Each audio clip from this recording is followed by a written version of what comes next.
అందరికీ నమస్కారం. ఇవాళ మనతో పాటు ప్రముఖ ఆధ్యాత్మికవేత్త ఆస్ట్రాలజర్ బ్రహ్మశ్రీ సుభాష్ శర్మ గారు మనతో ఉన్నారు. గురుగారితో మాట్లాడదాం. గురుగారు నమస్కారం. శ్రీమాత్రే నమః. 2025 జనవరి మాసం కర్కాటక రాశి వారికి ఎలాంటి ఫలితాలు ఉండబోతున్నాయి గురుగారు? తప్పకుండా తెలియజేస్తానండి. ముందుగా ప్రేక్షకులందరికీ శ్రీమాత్రే నమః, శ్రీ గురుభ్యో నమః. నమో దేవ్యై మహాదేవ్యై శివాయై సతతం నమః. నమ ప్రకృత్యై భద్రాయై నిహతాం ప్రణతాస్మిత. కర్కాటక రాశి వారికి గనక చూసుకుంటే కర్కాటక రాశి వారికి అష్టమ శని ప్రభావం అనేటటువంటిది ఉన్నది. అలాగే కర్కాటక రాశి వారు ఆశ్లేష నక్షత్రంలో జన్మించినటువంటి వారు అవుతారు. ఈ కర్కాటక రాశి వారికి ఇప్పుడున్నటువంటి కాలమానం ప్రకారం కొద్దిగా గడ్డు కాలము అని చెప్పుకోవచ్చు. జరిగేటటువంటి పనిలో అన్నీ కూడా ఆటంకాలు ఎదురవుతూ ఉంటాయి. ఆర్థిక పరంగా ఇబ్బందులు పడుతూ ఉంటారు. శారీరకంగా, మానసికంగా, ఆరోగ్యపరంగా కూడా లేనిపోని ఇబ్బందులు వచ్చేటటువంటి అవకాశాలు ఈ కర్కాటక రాశి వారికి ఎక్కువగా జరుగుతూ ఉంటాయి. తద్వారా వీళ్ళు కొద్దిగా ఇబ్బందులు పడేటటువంటి అవకాశం ఉంటుంది. కొద్దిగా జాగ్రత్తగా ఉండే ప్రయత్నాన్ని వీళ్ళు అలవాటు చేసుకోవాలి. రాబోయేటటువంటి రోజుల్లో కూడా ఏదో గొప్పగా ఊహించుకుంటారు, కానీ ఆ ఊహించినటువంటి పరిణామాలు వీళ్ళ జీవితంలో ఉండవు. వివాహం ఆలస్యం కావడము, సంతానం లేకపోవడము, లేదు అని అనుకుంటే కనుక వృత్తి వ్యాపారాదులలో నష్టం రావడము, ఇలాంటివి ఎక్కువగా జరిగేటటువంటి అవకాశము ఈ యొక్క కర్కాటక రాశి వారికి ఏర్పడుతూ ఉంటుంది. ఒక సామెత కూడా ఉంటుంది, బాడీ ప్రజెంట్ మైండ్ ఆబ్సెంట్ అనేటటువంటిది. అంటే మనిషి ఇక్కడే ఉంటాడు, కానీ ఆలోచనలు ఎక్కడెక్కడో సంచరిస్తూ ఉంటాయి. కాబట్టి వీళ్ళకున్నటువంటి మానసిక పరిస్థితుల రీత్యా ఇప్పుడున్నటువంటి ఈ పరిస్థితుల్లో కొద్దిగా గడ్డు కాలము కొంచెము బాగా లేదు అని చెప్పుకోవచ్చండి. గురుగారు, ఏవైతే భూ వివాదాలు, కోర్టు కేసులు ఉంటాయో మరి పరిష్కారం అవడానికి ఎంత సమయం పట్టవచ్చు అంటారు? వీళ్ళకు చాలానే టైం పడుతుందండి. ఎందుకంటే మోస్ట్ ఆఫ్ ది ఎక్కువగా కర్కాటక రాశిలో జన్మించినటువంటి వారు ఏంటి అంటే వితండవాదం చేసేటటువంటి వారు గాను, లేదు నేను గొప్ప అంటే నేను గొప్ప అని చెప్పేసి విర్రవీగేటటువంటి వారు గాను, లేదు మేము పట్టిన కుందేలకి మూడే కాళ్ళు అంటే వాళ్ళ యొక్క మాటనే నెగ్గాలి తప్ప ఇతరుల మాటను పట్టించుకోకుండా ఉంటూ ఉంటారు ఈ కర్కాటక రాశి వారు. అది కొద్దిగా తగ్గించుకునే ప్రయత్నం చేయాలి. వీలైనంత వరకు ఎదుటి వారి యొక్క సలహాలు సూచనలు కూడా అర్థం చేసుకొని పాటించేటటువంటి విధంగా ఉండాలి. కర్కాటక రాశి వారు ఏంటి అంటే అంతా నాకే తెలుసు, నేనే గొప్పవాడిని అనుకునేటటువంటి మైండ్ సెట్లో ఉంటారు. కాబట్టి అది కొద్దిగా తగ్గించుకొని ఎదుటి వారి యొక్క సలహాలు సూచనలు కూడా పాటిస్తే వాళ్ళ జీవితంలో అభివృద్ధి అనేటటువంటిది వస్తూ ఉంటుంది. అలాగే వాళ్ళు అలాగని చెప్పేసి తెలివి తక్కువైనటువంటి వారు కాదు, చాలా తెలివిపరులు, చూడ్డానికి చాలా అందంగా ఉంటారు. ఎవరినైనా ఇట్టే ఆకర్షించేటటువంటి ఆకర్షణీయమైనటువంటి రూపం కలిగినటువంటి వారు ఈ యొక్క కర్కాటక రాశి వారు. అన్ని రకాలుగా బాగానే ఉంటుంది, కానీ కొన్నిసార్లు వాళ్ళు చేసేటటువంటి కొన్ని కార్యాచరణ వల్ల వాళ్ళ జీవితంలో ఇబ్బందులు వచ్చేటటువంటి అవకాశం ఏర్పడుతుంది. భార్యాభర్తల వైఫ్ అండ్ హస్బెండ్ మధ్య రిలేషన్స్లో ప్రాబ్లమ్స్ రావడము, లేదు అనంటే సంతాన విషయంలో ప్రాబ్లమ్స్ రావడము, కెరియర్ విషయంలో ప్రాబ్లమ్స్ రావడము. ఎందుకు వస్తాయంటే బికాజ్ వాళ్ళ పుట్టినటువంటి నక్షత్రం ఆశ్లేష నక్షత్రమై కర్కాటక రాశి అయితే కనుక ఇలాంటి కొన్ని ఇబ్బందులు, వాళ్ళ పుట్టుకతోనే సర్ప నక్షత్రంతో పుడతారు, అంటే నాగదోషంతో పుడతారు. కాబట్టి ఈ కర్కాటక రాశి వారు ఏదైనా చేసుకోవాలి, తమ జీవితకాలంలో ఉన్నటువంటి నెగిటివ్ ఎనర్జీని అంతటినీ దూరం చేసుకోవాలి అంటే ఆశ్లేష బలి విధానం అనేటటువంటిది ఒకటి ఉంటుంది.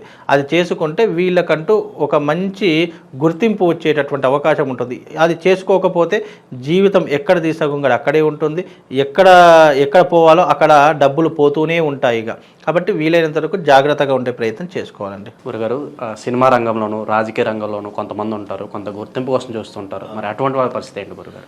మోస్ట్ ఆఫ్ ది కర్కాటక రాశిలో పుట్టిన జాతకులు ఒకటి గుర్తుపెట్టుకోండి, బండ గుర్తుగా ఏంటి అంటే వాళ్ళు జీవితంలో వృద్ధిలోకి రాలేరు. ఒకవేళ వృద్ధిలోకి వద్దాము అని అనుకున్నా కానీ గ్రహస్థితులు వాళ్ళకు రానివ్వవు. బికాజ్ ఏంటి అంటే కనుక వాళ్ళ జీవితంలో ఎంత వృద్ధిలోకి వద్దామనుకుంటే వాళ్ళకు అన్ని ఆటంకాలు ఎదురవుతూ ఉంటాయి. ఏదైనా సాధిద్దాము అనుకుంటే అది దగ్గర దాకా వచ్చేసి చేయిజారిపోయేటటువంటి లక్షణాలు ఈ యొక్క కర్కాటక రాశి వారికి ఎక్కువగా ఉంటాయి. తద్వారా వీళ్ళకి ఏంటి అంటే కనుక మానసికంగా, శారీరకంగా వీళ్ళు ధైర్యాన్ని కోల్పోయేటటువంటి లక్షణాలు ఉంటాయి. కనుక కొంతవరకు చెప్పుకోవాలనుకుంటే వీళ్ళకు ఆశ్లేష బలి చేయించిన తర్వాతనే వీళ్ళు ఏ పనినైనా చేసుకోవాలి తప్ప ఆశ్లేష బలి చేయించకపోతే ఆ కర్కాటక రాశి వాళ్ళు వాళ్ళ జీవితం ముందుకు వెళ్ళడం చాలా కష్టతరంగా మారిపోతుంది. కష్టతరము అంటే కష్టపడతారు, కష్టపడరు అని కాదు, ప్రతిఫలం అనేటటువంటిది దొరకదు. వీలైనంత వరకు వాళ్ళు ఎంత కష్టపడాలో అంత పడతారు, గుర్తింపు దొరకదు. ఇప్పుడు నేనున్నానండి, చాలా కష్టపడుతున్నా, గుర్తింపు రాకపోతే నేను కష్టపడ్డదంతా వృధా అయిపోతుంది. అలాగే కర్కాటక రాశి వారి యొక్క జీవితంలో కూడా చాలా ఎదుగుదాము, మంచి పొజిషన్కి వెళదామని అనుకునేటటువంటి సమయంలో ఏదో ఒక నెగిటివ్ ఎనర్జీ మీద పడి ఉన్నదంతా పోగొట్టుకునేటటువంటి లక్షణాలు కర్కాటక రాశి వారి యొక్క జాతకంలో ఏర్పడతాయి. కనుక కర్కాటక రాశి వారు వీలైనంత వరకు రెమెడీస్ చేసుకుంటే సరిపోతుందండి. గురుగారు, నిరుద్యోగుల పరిస్థితి ఏంటి? ఉద్యోగులకు ఇబ్బంది పడుతూ ఉంటారు, అలాగే కొంతమంది వేరే కంపెనీ మారాలని చూస్తూ ఉంటారు. మరి ఇది సరైన సమయం అంటారా? కంపెనీ మారాలి అంటే ఈ సంక్రాంతి తర్వాత సరైనటువంటి సమయంగా చెప్పుకోవచ్చు. ఆఫ్టర్ సంక్రాంతి తర్వాత వీళ్ళకు జీవితంలో మార్పులు చేర్పులు జరిగేటటువంటి అవకాశం ఉంటుంది. వివాహం కానటువంటి వారికి కూడా వివాహ యోగం వచ్చేటటువంటి అవకాశము, అలాగే జీవితంలో సంపాదిద్దాము అనేటటువంటి అభిప్రాయానికి కూడా ఈ యొక్క సంక్రాంతి తర్వాత వీళ్ళు ఏర్పరచుకునేటటువంటి అవకాశం ఉంటుంది. కర్కాటక రాశి వారు వాళ్ళకి ఏది చెయ్యాలి అనిపిస్తే అదే చేస్తారు తప్ప పక్కనున్న వాళ్ళ మాటలో ఎదుటి వాళ్ళ మాటలో పట్టించుకోరు. వాళ్ళు ముక్కుసూటి మనుషులు. మొహం మీద ఏది ఉంటే అది చెప్పేస్తూ ఉంటారు. నోట్లో ఏది ఉంటే అది ఎవరు ఏమనుకున్నా సరే నాకేం చేసేదిలే అని చెప్పేసి ముక్కుసూటిగా వెళ్ళిపోయేటటువంటి తత్వం. కనుక వాళ్లకు ఉద్యోగ విషయంలో కానీ ఆర్థిక విషయంలో కానీ ఏమీ అంత పెద్ద ఇబ్బంది ఏమీ ఉండదు. వాళ్ళు ఏంటంటే నీటి కింద చాప కింద నీటి లాంటి వాళ్ళు. ఏ రకంగా అన్వయించాలో ఆ రకంగా అందరితో కలిసిపోతూ ఉంటారు. వాళ్ళకి కావాల్సింది ఏదో వాళ్ళు తీసుకునేటటువంటి పరిస్థితులు ఈ కర్కాటక రాశి వారికి చాలా స్పష్టంగా కనిపిస్తున్నాయి. కాబట్టి వీళ్ళకి ఏంటంటే నాలెడ్జ్ ఎక్కువగా ఉంటుంది. నాలెడ్జ్ ఎక్కువగా ఉన్నటువంటి వాళ్ళు ఎక్కడైనా బ్రతికేస్తుంటారు. అలాంటి ధోరణిలో ఉన్నటువంటి వారు ఈ కర్కాటక రాశి వాళ్ళు. గురుగారు, కాస్త మిశ్రమ ఫలితాలు ఉన్నాయి కాబట్టి మరి ఏదన్నా మంచి పరిష్కార మార్గాలు తెలియజేయండి ఈ మాసం. కర్కాటక రాశి వారు మీది గనక కర్కాటక రాశి అయి ఉండి ఆశ్లేష నక్షత్రంలో గనక పుడితే తప్పకుండా మీరు చేసుకోవాల్సింది ఆశ్లేష నక్షత్ర బలి. ఈ ఆశ్లేష నక్షత్ర బలి చేసుకుంటే గనక మీ జీవితంలో ఉన్నటువంటి ఇబ్బందులన్నీ తొలగిపోయేటటువంటి అవకాశాలు ఉంటాయి. ఈ జనవరి మాసంలో మళ్ళీ ఆశ్లేష నక్షత్రం వస్తుంది. ఆ ఆశ్లేష నక్షత్రం వచ్చిన రోజు తప్పకుండా ఈ కర్కాటక రాశి వాళ్ళు ఆశ్లేష నక్షత్రం జన్మిస్తారు. వాళ్ళందరూ కూడా ఆశ్లేష బలి చేయించుకోండి. సైనిక్పూర్లో ఇక్కడ హైదరాబాద్లో చేస్తారు, అక్కడికి వచ్చి చేయించుకోండి. తప్పకుండా అది ఒక్కటి చేయించుకుంటే వీళ్ళకి మంత్రం అవసరం లేదు, యంత్రం అవసరం లేదు, ఏమీ అవసరం లేదు. అదొక్కటి చేయించుకుంటే జీవితంలో మంచి పురోగతిని సాధించేటటువంటి అవకాశం వాళ్ళ జీవితంలో ఏర్పడుతుందండి. దైవారాధన విషయంలో ఏదైనా మంత్రం చెప్తారా గురుగారు? కర్కాటక రాశి వారు ఏదైనా మంత్రం చదువుకోవాలి అని అనుకుంటే గనక ఓం నమోస్తు సర్పేభ్యో ఏకే చ పృథివే మనో ఏ అంతరిక్షే ఏ దివితేభ్య సర్పేభ్యో నమః అనే ఈ సర్ప మంత్రాన్ని చదువుకోండి. లేదు అని అంటే గనక లింగాష్టకం బ్రహ్మమురారి సురార్చిత లింగం అనేటటువంటి లింగాష్టకం చదువుకోండి. తద్వారా వీళ్ళకి శుభము లాభం కలుగుతుందండి. అయితే ముఖ్యంగా ఈ రాసుల వాళ్ళు రాబోయేటటువంటిది సంక్రాంతి 2025 కాబట్టి ఈ సంక్రాంతిలో కీడు దినాలు కూడా చాలామందికి ఏర్పడుతూ ఉంటాయి. ద్వాదశ రాసుల రీత్యా బాగున్నా బాగా లేకపోయినా కొన్ని రాసుల వారు తప్పకుండా దైవారాధన చేసుకోవడం చాలా ముఖ్యము. మీ రాశి వాళ్ళు ముఖ్యంగా ఏదైనా చేసుకోవాలంటే శివుడికి సంబంధించినటువంటి ఆర్ద్రాభిషేకం అనేటటువంటిది ఒకటి ఉంటుంది.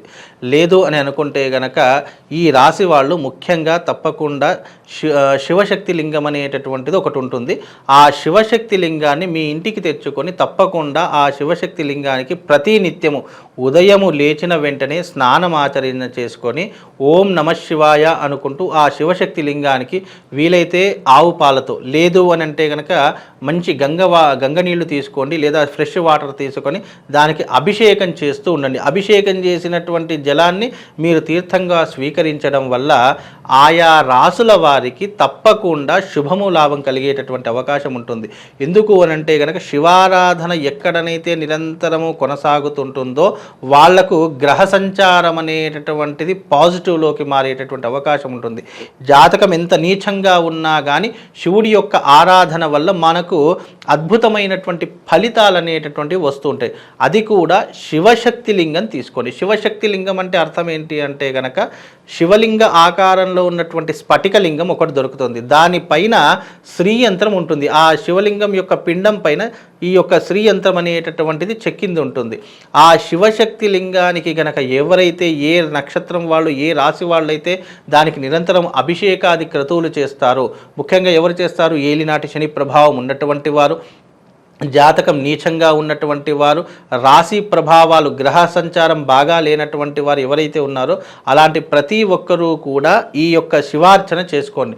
తద్వారా మీకు శుభము లాభం కలుగుతుంది. ఈ యొక్క రాశి వాళ్ళు తప్పకుండా ఈ యొక్క శివారాధన చేసుకోండి. తద్వారా వాళ్ళకు శుభము లాభంతో పాటు ఆ శివుడి యొక్క సంపూర్ణమైనటువంటి అనుగ్రహం కలుగుతుంది. శ్రీమాత్రే నమః. శ్రీ గురుభ్యో నమః. జనవరి మాసంలో కర్కాటక రాశి వారు ఎలాంటి ఫలితాలు ఉంటాయి, ఎలాంటి రెమెడీస్ చేసుకోవాలి, చాలా చక్కగా వివరించారు గురుగారు. ధన్యవాదాలు.